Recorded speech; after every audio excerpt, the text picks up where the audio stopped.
A candlelight vigil will be held this evening in Nashville to mourn the 3 children and the 3 adults killed in a school shooting. Police say a 28-year-old former student drove up to the building Monday morning and gunned down 3 9-year-olds, a custodian, a substitute teacher, and the head of the school. A motive has yet to be determined. But in the wake of the shooting, many are asking what will be done to stop this from happening over and over again. And that conversation includes gun control. KXAN's Tom Miller talked with the Hill's Al Weaver about what lawmakers are already saying. The response came quickly from lawmakers, including Texas Senator John Cornyn. What did he say when he was asked about gun control? Cornyn is pretty dismissive that anything realistic can happen in the next couple of weeks.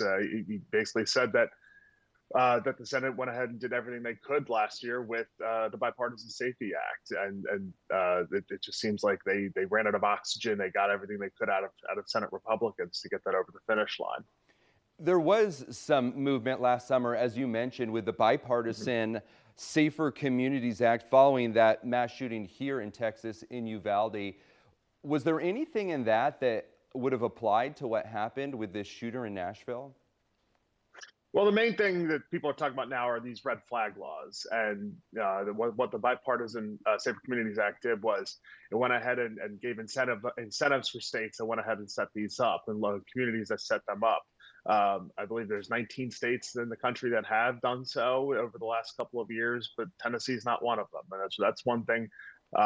Supporters of additional legislation say that there should be universal red flag laws, but that seems like it's a no-go with Senate Republicans and Republicans writ large. I want to ask you about why is that? Because there's a Gallup poll out last month showing 63% of Americans are dissatisfied with the country's gun laws. So what is holding back lawmakers on changing them? That they are up for re-election every couple of years. It's the political purposes. It's what drives a lot of things in Congress.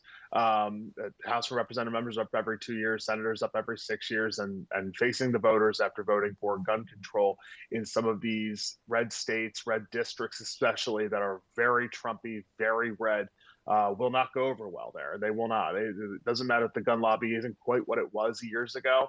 It's still powerful enough, and the voters have long memories. Al Weaver, staff writer with The Hill, thank you so much for your time. Thank you.